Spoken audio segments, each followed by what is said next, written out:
자, 안녕하십니까. 꿈해몽 전문가이자 한문학 박사 홍순례입니다. 이번 시간은 좀 특별한 시간으로 이런 주제에 대해서 얘기해 보고자 합니다. 나는 왜 꿈을 연구하게 되었는가. 그래서 참 제 인생을 보면은 요즘에 제 좌우명이 하나 있습니다. 이 좌우명을 소개해 드리면 이렇습니다. 이 세상에는 보이지 않는 운명의 길이 있다. 그런데 이 운명의 길을 갖다가 미리 보여주는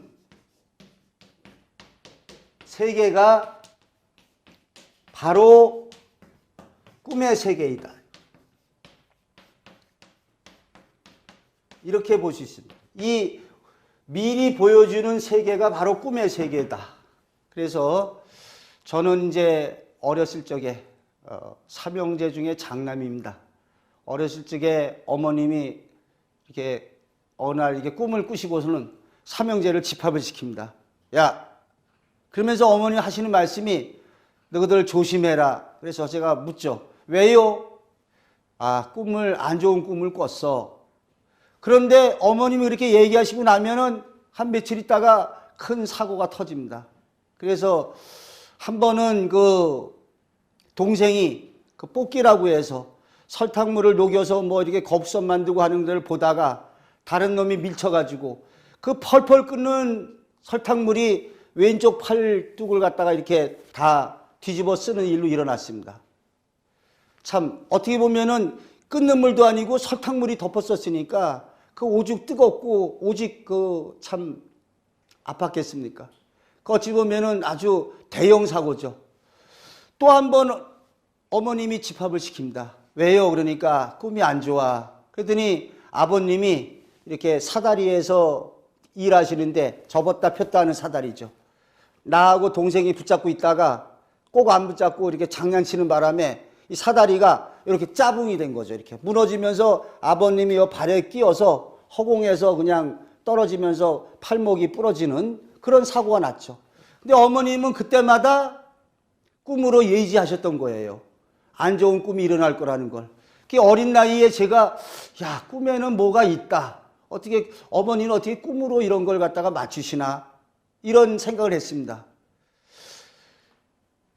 제가 말씀드렸지만 꿈꾸는 능력이 있습니다. 능력이. 모든 사람이 다 있는 게 아니라 유독 꿈꾸는 능력이 뛰어난 사람이 있고 그것이 제1차적인 원인은 유전적 요인에 기인한다고 그랬습니다. 이거 말고도 공간 지각 능력, 추리력, 상상력, 직관력이 뛰어난 사람이 꿈을 또 잘 꿉니다. 제가 대학에 가서 대학교 1학년 때 우연히 프로이트의 꿈의 해석에 눈이 갔습니다. 그래서 꿈에 대해서 아마 내재적으로 알고 싶었던 마음이 있었던 모양입니다. 그래서 그걸 갖다가 보는데 한 달 내내 거의 그걸 봤는데 별로 이렇게 좀 딱딱하고 어떻게 별로 좀 잘 재미도 없더라고요. 근데 그걸 보고서 느낀 소감은 이렇습니다. 꿈은 소망의 표현이다. 이런 걸 갖다가 알 수 있었어요. 꿈은 소망의 표현이고 심리 표출이다. 이런 얘기만 그 책에 주로 많이 나오는 것 같았습니다. 제가 좀 궁금증을 가졌죠.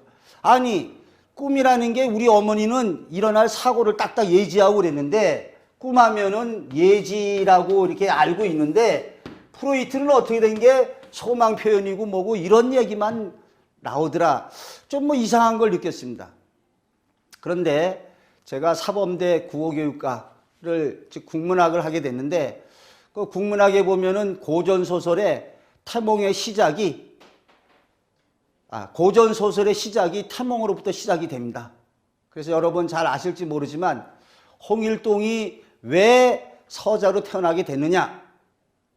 홍일동의 아버지가 소설 속에 의하면 낮잠을 자다가 꿈을 꾸죠. 큰 용이 뛰어드는 품 안에 달려드는 꿈을 꿉니다. 아, 좋은 꿈 꿨다. 그러니까 태몽으로 갔다가 이게 좋은 꿈 같으니까 부인하고 운우지정을 맺어서 자식을 봐야 되겠다 하고 부인한테 가죠. 그랬더니 부인이 뭐라고 그럽니까? 대감께서 채통을 지키셔야지 어떻게 대낮에 이 빠꾸를 당하죠. 나와가지고 마루 위에 앉아가지고 좀 씩씩 좀 분을 못 참고 있으니까 때마침 계집종인 그 춘섬이가 차 한잔 오리면서 요거 드시와요. 그러니까 대감이 꽁 대신 닭이라고 그 춘섬이를 이끌고 들어가서 관계를 해서 낳은 애가 홍일동이라는 거죠. 그러니까 이 홍일동이는 용이 품에 뛰어드는 꿈으로 태어났으니까 훌륭한 인물이 된다. 이렇게 민중들로 하여금 믿게 하는 거죠. 그래서 고전소설의 시작이 이렇게 태몽으로 시작이 되고 또 그 국문화 이렇게 보면은 태몽으로 아들, 딸을 갖다가 이렇게 구별할 수 있다. 이런 얘기가 나옵니다. 그래서 야, 이거 태몽으로 아들, 딸을 알아? 좀 관심을 가졌습니다. 근데 여기도 정확히 말하면 태몽으로 아들, 딸을 구별하는 게 아니라 남성적이냐 여성적이냐를 갖다가 보여줍니다. 그래서 예를 들어서 꽃의 태몽은 여성적이니까 여아를 낳을 가능성이 높습니다.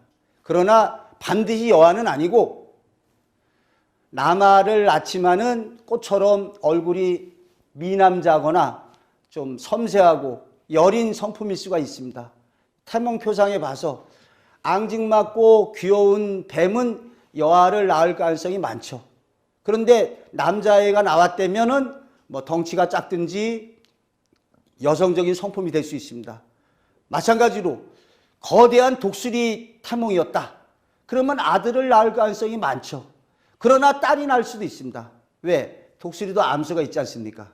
그러니까 이런 거대한 독수리 태몽으로 태어난 여아는 성격이 괄괄하고 활달하고 장차 뭐 경찰관이나 수사관, 군대 계통에 진출하면 좋겠죠. 이렇게 태몽 표상을 보고도 장차 어디로 나가면 좋을지를 보여주거든요. 그래서 제가 이러한 그 당시만 하더라도 태몽에 관심을 갖고 이제 사회에 나와서 이렇게 교직에 근무하면서 우연히 저는 이제 첫 번째 책이 파자 이야기라는 책을 냈습니다. 파자 이야기. 그래서 이제 이 파자 이야기라는 게 어떤 책인가 하면 파자 하면은 이제 이 한자를 갖다가 부순다, 깨트린다 이런 의미입니다. 그래서 요것을 쉽게 그냥 보통 알아듣게 얘기하자면 한자 수수께끼. 근데 그것도 아닙니다. 요거는 이제 정확히 하자면은 한자의 문자 유희죠. 문자 유희. 한자를 이용한 문자 유희가 이런 파자라고 하는데 이 쉽게 말씀드리면 이제 이 파자에 예를 들면 18자 왕이설이 있습니다. 자, 18자 왕이설이 18자가 왕이 된다는 거죠. 고려 때부터 이런 참설이 있어 왔는데 18자가 왕이 된다. 이걸 갖다가 파자를 풀어 합치면은 18자. 이 씨가 왕이 된다는 거죠. 고려 때부터. 그래서 뭐 이자겸이나 이민이 이 말을 듣고서 뭐 난을 일으켰다. 뭐 이런 말이 전할 정도입니다. 근데 뭐 신기하게도 이성계가 조선을 건국했으니까 이 18자 왕이설도 또 마저 됐다고 볼 수도 있죠. 그러니까 이런 게 파자인데 이런 한자와 파자를 갖다 하다 보니까 여기에 또 뭐가 있느냐? 파자 해몽이라고 있습니다. 파자 해몽이라고 있는데 이 파자 해몽은 꿈을 갖다가 풀이하는 데 있어서 파자를 한자를 이용해서 풀이하는 경우죠. 그래서 소개해 드린 바 있지만 어느 선비가 입이 11개 달린 계집아이 그러한 처녀와 결혼할 거라는 꿈을 꾸게 되죠. 입이 11개 달린 여자하고 결혼한다는 게 꿈에 나타났는데 예를 들어서 입이 이렇게 있으니까 11개 있으니까 얼마나 흉측하겠습니까? 근데 입이 11개 달린 계집아이, 이런 처녀가 당신의 배필이 된다. 이게 상징적인 꿈이죠. 상징적으로 입이 11개 달렸다는 게 과연 무슨 뜻이냐. 결국은 이 선비가 나중에 그 배를 곱게 짠 처녀를 보고 다른 사람한테 중매를 부탁해서 그 평민의 처녀와 혼인하게 되는데, 알고 보니까 어떻습니까? 알고 보니까 이 처녀의 성씨가 길씨였다는 거예요. 길씨. 길씨라는 거는 11개의 입으로 되어 있죠. 그래서 이 선비가 꿈에 나타났던 입에 11개 달린 처녀는 바로 이 길씨를 뜻했구나. 그래서 길씨의 여자를 배필로 맞아들이라는 것을 알게 됩니다. 그래서 이것이 이제 이런 파자 해몽이라고 하는데요. 이런 그 파자 해몽을 통해서 어릴 때부터 가져왔던 이런 꿈의 세계에 관심을 갖고 연구를 하게 됐습니다. 또 그 무렵에 제 인생의 첫 번째 책인 파자 이야기 책을 내기 한 달 전에 어느 날 제가 꿈에 총을 맞고 죽는 꿈을 꿉니다. 참 깨어나 보니까 살다가 총 맞고 죽는 꿈을 처음 꿨거든요. 무슨 꿈에 의미가 있는 게 틀림없는데 좀 찾아보니까 민속에 죽는 꿈은 좋은 꿈이다만 나와 있지 왜 좋은지를 알 수가 없었습니다. 그래서 제가 알아보니까 죽는 꿈은 낡은 껍질을 벗고 새롭게 태어나는 탄생의 의미가 있습니다. 그래서 제 자신이 이렇게 보니까 죽는 꿈은 현재의 상황에서 새롭게 태어나는, 제가 첫 번째 책을 내기 한 달 전에 그 꿈을 꿨는데 그 후에 인생을 보면은 그 후에 꿈의 몽 책을 한 10권, 한자 책을 2권, 기타 책 해서 지금 14권의 책을 출간했습니다.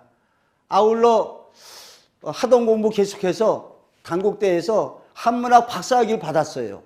그러니까 평범한 선생에서 저설 활동을 하게 되고 신문, 방송, 연재 이런 활동을 갖다 하게 되는 제 인생길이 새로 변한 거죠. 제 인생길에 보면은 꿈이 연결되어 있습니다. 그래서 제 꿈에 그 구렁이가 알록달록한 구렁이를 갖다가 잡아 죽이는 꿈을 아내가 대신 꿔줍니다. 그래서 그런 꿈을 꾸고서 인터넷이나 이런 데에 제 꿈의 몽 정보를 제공하게 되고요. 이렇게 꿈속에 꿈으로서 또 어디에 상갓집에 문상 가는 꿈을 꿨습니다. 시체 재단에 있는 데서 이렇게 그 엎드려서 절을 하는 꿈을 꾸고 이러한 통신회사하고 이렇게 정보를 제공하게 되고요. 인생길의 중요한 고비고비마다 어떠한 예의적 꿈을 갖다 꾸는 걸 알 수 있습니다. 저는 꿈이라는 것은 한마디로 말하면 뭐라고 봐야 되겠습니까? 꿈을 여러 가지로 저는 무지개에도 비유도 하고 피라미드에 비유하자면 이 밑바닥에 가장 많은 면적을 차지하고 있는 게 바로 이게 예지적 꿈의 세계입니다. 예지적 꿈의 세계. 그래서 제가 꿈에 관한 선인들의 이야기를 정리해서 현실 속의 꿈 이야기라는 책을 2번째로 내게 됩니다. 그래서 그 책을 쓰면서 알게 됐던 우리나라에서 30년간 꿈을 연구해 오신 그 고 한건덕 선생님을 운명적으로 만나게 됩니다. 이 선생님은 저하고의 인연을 맺게 될 것을 2가지 꿈을 벌써 꾸고 계셨어요. 하나는 여중생하고 그림을 같이 그리는 꿈이다. 그래서 이 분이 여중생하고 그림을 같이 그리는 꿈을 꿨는데 누구랑 같이 공저하게 된다. 어떠한 논문을 같이 쓰게 되거나 이런 꿈을 갖다 꿉니다. 또 하나는 여중생하고 그림 그리는 꿈 말고 또 하나의 꿈으로서는 이 사나이가 탑을 탑을 허물며 일하는 꿈을 꿉니다. 그런데 우리 스승님이 풀이하기를 이렇게 오래된 돌탑이 있는데 이 돌탑에서 어떤 사람이 사나이가 사다리 놓고 일을 하더랍니다. 그래서 보고 있다가 자신이 내려가서 이 사다리를 갖다가 이렇게 붙잡아주는 꿈을 꿉니다. 그러면서 우리 그 스승님 말씀이 사나이로 상징된 어떤 사나이가 이 돌탑이라고 하는 것은 오래된 꿈의 연구 업적, 이러한 걸 갖다가 꿈에 보면은 이렇게 빼서 엿가락 집어넣듯이 집어 던지고 이러한 작업을 하더랍니다. 그래서 우리 선생님은 꿈의 연구 업적을 새롭게 할 어떤 사람이 나타난다. 그런데 내가 그 사다리를 갖다가 이렇게 붙잡아 줬으니까 나하고 같이 어떠한 일을 할 것이다. 이러한 꿈을 갖다가 말씀을 벌써 꿈의 예지로 여중생에게 그림을 그리는 꿈, 사나이가 탑을 허물어 일하는 꿈을 꾸고 어떠한 뭐 제자라고 할까요? 이러한 꿈을 연구하는 사람이 있을 거라는 걸 꿈으로 예지합니다. 제가 책을 보내드렸더니 한번 이렇게 왔다 가라고 그래서 제가 댁에 찾아갔더니 불편하신 몸에 이렇게 앉아 계셨어요. 너무나 참혹한 모습에 제가 어찌할 줄 모르고 큰 절을 올렸습니다. 저를 갖다가 처음 보고 그 저희 스승이신 한거도 선생님이 하시는 말씀이 사나이가 라고 하셨어요. 사나이가라는 말의 뜻을 저는 몰랐습니다. 근데 한거도 선생님은 그 돌아가시기 1년여 전에 저를 이렇게 운명적인 만남이 있었는데 그 이전 10년, 20년 전에 꿈에 벌써 이런 꿈을 꾸신 거예요. 이런 꿈을 꾸시고 내가 죽을 날이 얼마 안 남았는데 왜 이렇게 사나이가 안 나타나는지, 혹시 이 오늘 온 이 젊은 청년이 저하고 한근도 선생님하고 유사한 점이 많습니다. 한근도 선생님은 초등학교 선생님, 저는 고등학교 국어 선생님, 같은 교직이라는 거. 또 한근도 선생님보다 저는 우리 선인들에 관한 얘기를 갖다가 했고요. 그래서 그 같이 그 선생님의 원고를 받아서 제가 꿈의 몽백과라는 책을 집필을 했는데 아쉽게도 운명하시고 나서 한 달 뒤에 책이 나왔습니다. 같이 꿈의 예지대로 그대로 실현이 된 거죠. 그래서 저는 그 후에 더 공부를 해야겠다 마음을 먹고 대학원 박사과정에 진학을 하고 꿈에 관한 어떠한 글, 교차로라든지 스포츠 신문의 연재를 통해서 꿈에 관한 자료를 많이 수집했습니다. 그래서 꿈에 관한 연구는 실증 사례 연구, 그 다음에 두 번째는 꿈의 상징 이해, 실증 사례에 바탕을 두고 꿈의 상징을 이해합니다. 그래서 이 실증 사례에는 요즘 사람, 선인들, 뭐 중국, 일본, 실제로 꿈꾸고 일어난 사례를 분석해서 실증 사례를 갖다가 연구해 나가고 있습니다. 그래서 서양에서는 프로이트 하면은 아주 훌륭한 학자로 존경받는데 우리나라에서는 꿈을 연구한다고 하면 조금 삐딱한 사람, 좀 이상하게 보는 경향이 있습니다. 꿈의 세계야말로 우리 인간의 영적 능력이 발현되는 최고도의, 어찌 보면은 최정점에서는 학문이 되겠습니다.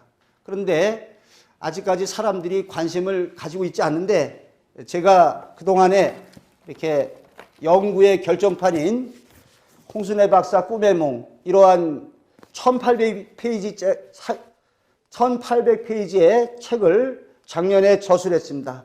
아울러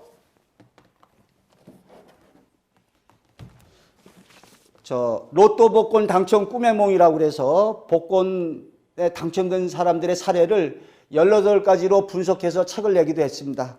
또 꿈이란 무엇인가, 이러한 책을 내기도 했고요. 앞으로 소개해드릴 태몽이라는 책도 있습니다. 그러다 보니까 지금 인터넷에서 보면은 꿈의 몽 하면은 제 이름이 홍순례가 제일 저희 사이트 자료가 좋다.